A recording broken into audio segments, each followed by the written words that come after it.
हो सकता है, स्कूल बंद करने को लेकर भी फैसला हो सकता है। तो आपको बता दें कि दिल्ली के कई इलाकों में जो AQI है वो 400 पार हो चुका है और इसको देखते हुए जो फैसला है वो लिया गया है, क्योंकि कहीं ना कहीं जो ग्रैप 2 है वो लागू ज़रूर था, लेकिन ग्रैप 2 के बाद भी जो स्थितियां हैं वो ठीक नहीं दिख रही और ऐसे में अब आपको बता दें कि जो ग्रैप 3 है उसे लागू करने की बात सामने लाई गई और हो सकता है कि आने वाले समय में और कई बड़े बदलाव जो है वो हो सकते हैं।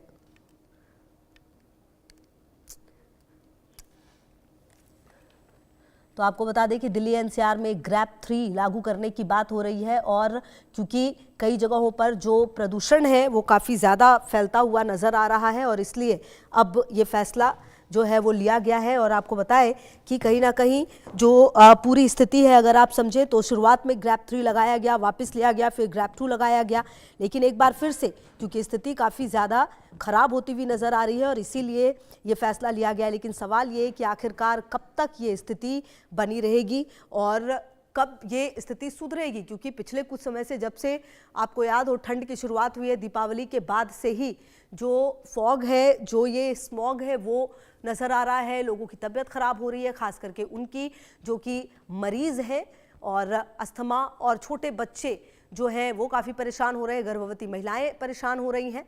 हालांकि अब आपको ये समझना होगा कि ग्रैप 1 में जो नियम है वो क्या है और आपको बता दें कि क्या कुछ वो बदलाव है जो होने को होगा।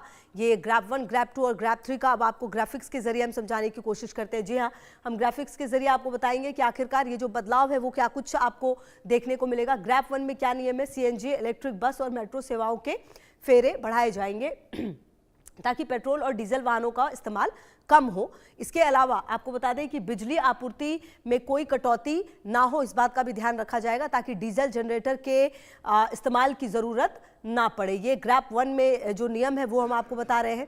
इसके अलावा ट्रैफिक व्यवस्था सही रहे ताकि चौराहों और अन्य जगहों पर जैम ना लगे। और अगर देखिए जहाँ पर भी ट्रैफिक होगा वहाँ पर लोग, फिर कई लोग गाड़ी ऑन करके रखते हैं, उससे भी धुआं निकलता है, उससे भी प्रदूषण होता है।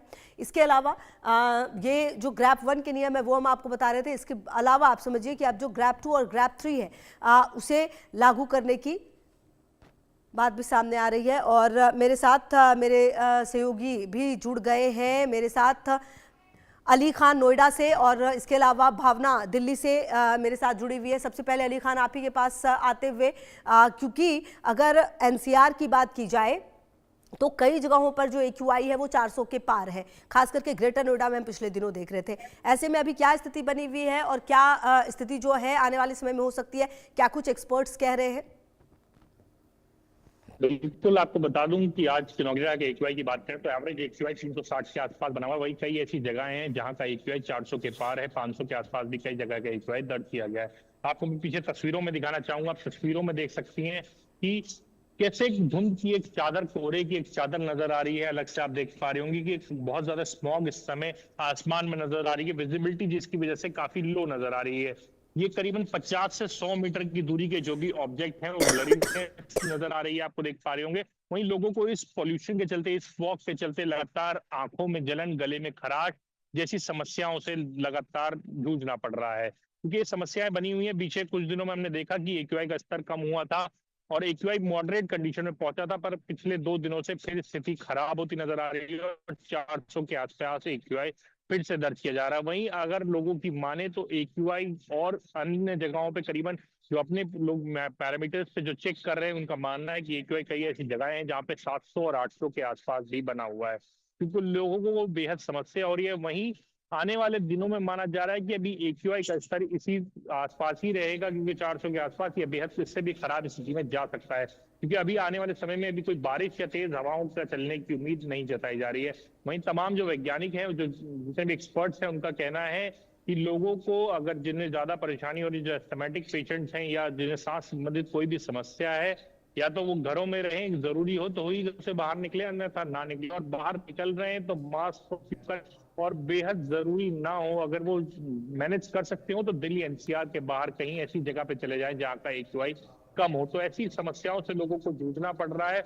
वहीं तमाम स्वास्थ्य विभाग भी बता रहा है कि ऐसी जो लंबे समय तक इस सांस को, इस हवा को, जहरीली हवा को इनहेल कर लॉन्ग टर्म बीमारियों का खतरा बढ़ जाता है, जिसमें 10 गुना खतरा आपका गार्ड और लंग कैंसर जैसी समस्याओं का भी बढ़ सकता है। तो इसको लेकर तमाम तरह की बातें की जा रही हैं। वहीं प्रशासन जो अपने तरफ से तमाम इंतजाम की बात करता है कि लगातार वाटर स्प्रिंकलिंग और मैकेनिकल स्वीपिंग की जा रही है, और कहीं ना कहीं वो सफाई नाकाफी नजर आ रहे हैं। बिल्कुल ठीक है, आप रहिए हमारे साथ अली, हम आगे भी आपसे बातचीत करेंगे। बहरहाल भावना, मैं आपके पास आना चाहूँगी। अब मतलब ऐसा हो गया है दिल्ली में, ऐसा हो गया है भावना कि अगर AQI 400 के नीचे हो तो हमें सब नॉर्मल लगता है, या फिर 400 के आगे भी हो तो हम अपना सारा काम करते हैं। मतलब एक तरह से हमने ये प्रदूषित हवा को न्यू नॉर्मल मान लिया है, जो प्रदूषित वातावरण है इसे हमने न्यू नॉर्मल मान लिया और शायद एक्सेप्ट भी कर लिया है। लेकिन कहीं ना कहीं आने वाले समय में इसकी जो दिक्कतें हैं वो हमारी हेल्थ में दिखेंगी, ऐसा लगातार एक्सपर्ट्स भी कह रहे हैं। और मेरे साथ गुलशन की भी मौजूदगी है, हम उनके पास भी जाएंगे। फिलहाल भावना, आप मेरे सवाल का जवाब दें। जी देखिए, बात खुशबू बिल्कुल सही है। कहीं ना कहीं बिगड़ती आबो हवा से दिल्ली वालों की सेहत के ऊपर बहुत ज़्यादा असर पड़ता हुआ नजर आ रहा है। अगर बात की जाए तो पिछले कुछ दिनों में फिर भी AQI लेवल को लेकर राहत देखने को मिली थी, लेकिन स्थिति एक बार दोबारा फिर से खराब होती हुई नजर आ रही है। दोपहर के लगभग 2:15 बजे का समय, आप देख सकते हैं किस तरीके से एक धुंध की चादर जो है दिल्ली के आसमानों में देखने को मिल रही है। कहीं ना कहीं ये कहा जा सकता है कि इससे विजिबिलिटी बहुत ज़्यादा कम होती हुई नजर आ रही है। देख सकते हैं किस तरीके से एक स्मोक लेयर ने पूरी दिल्ली को अपनी चपेट में ले रखा है। वहीं इस बढ़ते AQI लेवल के कारण अगर होने वाली बीमारियों का बात करें तो विशेषज्ञों का कहना है कि कहीं ना कहीं इस बढ़ते AQI से दमा, फेफड़ों की बीमारी और साथ ही साथ दिल की समस्या हो सकती है। वहीं अगर बात की जाए बच्चों और बुजुर्गों के लिए बेहद ही ज़्यादा जोखिम भरा समय ये बताया जा रहा है, क्योंकि लंबे समय से जिस तरीके से लगातार AQI की स्थिति बिगड़ी हुई है, कहीं ना कहीं ये लोगों के शरीर के ऊपर, लोगों की सेहत के ऊपर जो है बहुत ज़्यादा असर डालता हुआ नजर आ रहा है। और वहीं साथ साथ ये भी कहा जा रहा है कि अगर घर से बाहर निकले तो मास्क का इस्तेमाल जरूर करें। जिस तरीके से दिल्ली की आबोहवा बिगड़ती हुई नजर आई है, वहीं जहां ग्रैब 2 के नियम पहले से ही दिल्ली में लागू थे, CAQM द्वारा जब स्थिति अनुकूल होती दिखी तो कहीं ना कहीं ग्रैब 3 के नियमों को हटा दिया गया था। लेकिन आज एक बार फिर से ग्रैब 3 के नियमों को जो है वो दोबारा से लागू किया गया है, जिसमें कि बाहरी और दिल्ली के अंदर डीजल की जो बसें हैं उनको रोक लगाई जाएगी। 5वीं क्लास तक के स्कूल जो है वो हाइब्रिड मोड पर चलाए जाएंगे, और साथ ही साथ अगर कंस्ट्रक्शन वर्क की बात की जाए तो उस पर पूरी तरीके से प्रतिबंध लगाया जाएगा। यानी कि ये कहा जा सकता है कि एक बार तमाम प्रतिबंधों का सामना दिल्ली वालों को करना पड़ेगा। लेकिन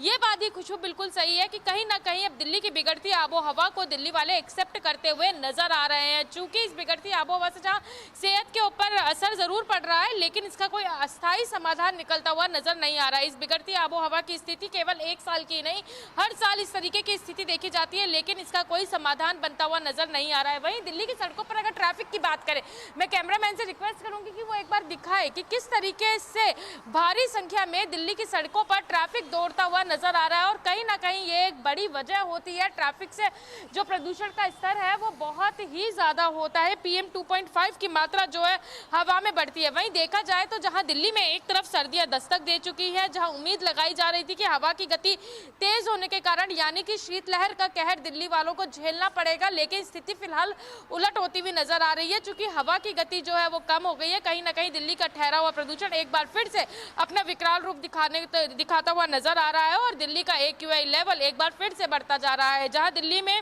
AQI लेवल बेहद खराब श्रेणी में पहुंचा हुआ है, वहीं दिल्ली में तमाम ऐसे हॉटस्पॉट है जहां पर AQI लेवल 400 से 450 के बीच, यानी कि अगर सबसे ज्यादा बात की जाए तो विवेक विहार में जो है AQI लेवल 449 पहुंचा है, यानी कि 450 के आसपास। दिल्ली में तमाम ऐसे हॉटस्पॉट है, वजीरपुर, अशोक विहार, पंजाबी बाग, जहांगीरपुरी, बवाना, अलीपुर, ये ऐसी जगहें हैं जहां पर AQI लेवल इतना ज्यादा खराब श्रेणी में पहुंच चुका है कि कहीं ना कहीं दिल्ली वाले अब खुद चिंतित होते नजर आ रहे हैं। चूंकि जहां बच्चों और बुजुर्गों की सेहत के ऊपर ये AQI अपना असर दिखाता हुआ नजर आ रहा है, वहीं गर्भवती महिलाओं के लिए भी खासतौर से ये हानिकारक साबित हो रहा है। एक्सपर्ट्स का कहना है कि जरूरत पड़ने पर ही घर से बाहर निकले, और अगर घर से बाहर निकलते हैं तो मास्क का इस्तेमाल जरूर करें। हमारे साथ भावना, हमारे साथ गुलशन की भी मौजूदगी है। गुलशन, देखिए, चाहे दिल्ली की बात आप कर ले, नोएडा की बात कर ले, या कमोवेश गुरुग्राम की बात कर ले, गुरुग्राम में भी कोई खास स्थिति नहीं है। गुरुग्राम में भी जो स्थिति है, AQI लेवल है वो कई जगहों पर 400 के पार है। क्या सिचुएशन देखने को मिल रही है ग्राउंड जीरो पर? क्या वहां पर उपाय अपनाए जा रहे हैं? देखिए, इस समय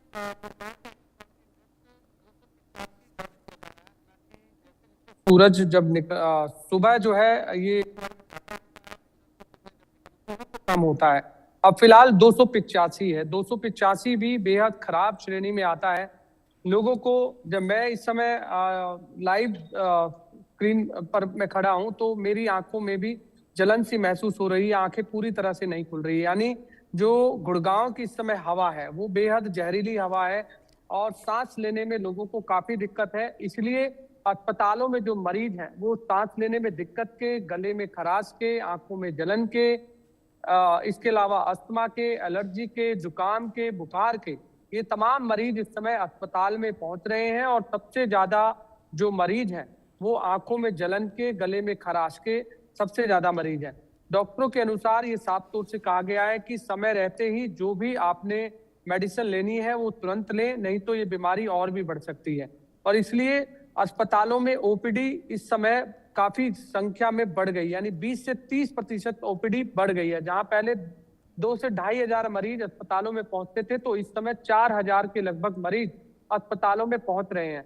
सभी को अधिकतर जनरल जो शिकायतें होती हैं, जनरल शरीर में जो बीमारियां होती हैं वो फिलहाल नजर आ रही हैं, क्योंकि सुबह की सैर लोगों ने करना बंद कर दिया है। क्योंकि पार्कों में जो सुबह लोग शुद्ध हवा की सांस लेने के लिए जाते थे, इस समय हवा जहरीली है। एक तरफ जहां सर्दी की ठिठुरन सुबह सुबह देखने को मिलती है तो दूसरी तरफ प्रदूषण की मार भी लोगों पर पड़ती है। तो इसलिए डबल अटैक जो है लोगों पर हो रहा है।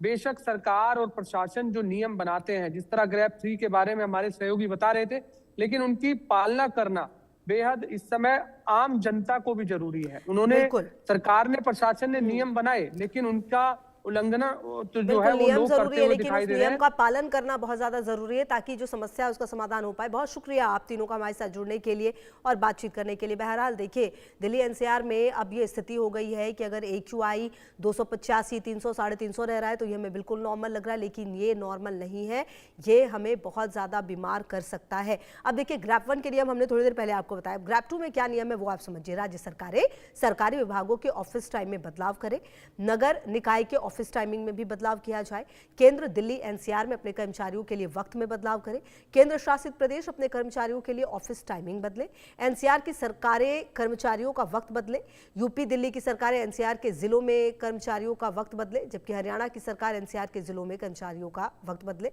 इसमें फरीदाबाद, गुरुग्राम, गाजियाबाद और नोएडा भी शामिल है। तो ये ग्रैप 2 है। अब ग्रैप 3 देखिए, जो अब लागू की बात हुई है उसमें क्या क्या पाबंदियां हैं अब आप समझिए। बाहरी और दिल्ली के अंदर की डीजल बसों पर भी रोक रहेगी। क्लास 5 तक के स्कूल बंद करके ऑनलाइन मोड में पढ़ाई की इजाजत होगी। स्टोन क्रशर और खनन संबंधित जो गतिविधियां हैं उस पर रोक रहेगी। इमरजेंसी सेवाओं को छोड़कर डीजल जनरेटर पर रोक रहेगी। कंपनियों को वर्क फ्रॉम होम या हाइब्रिड मोड में काम करने की सलाह है। ध्वस्तीकरण, गैर जरूरी निर्माण कार्य और पुराने डीजल वाहनों पर रोक, सीमेंट बालू जैसे सामानों की ट्रकों से आवाजाही पर रोक रहेगी। तो ये वो तमाम बदलाव हैं जो ग्रैप 3 के दौरान रहने वाले हैं, जिससे कि हवा जो है वो बेहतर हो पाए दिन ब दिन। ये देखना होगा कब इसका असर दिखने को मिलता है। तमाम खबरों पर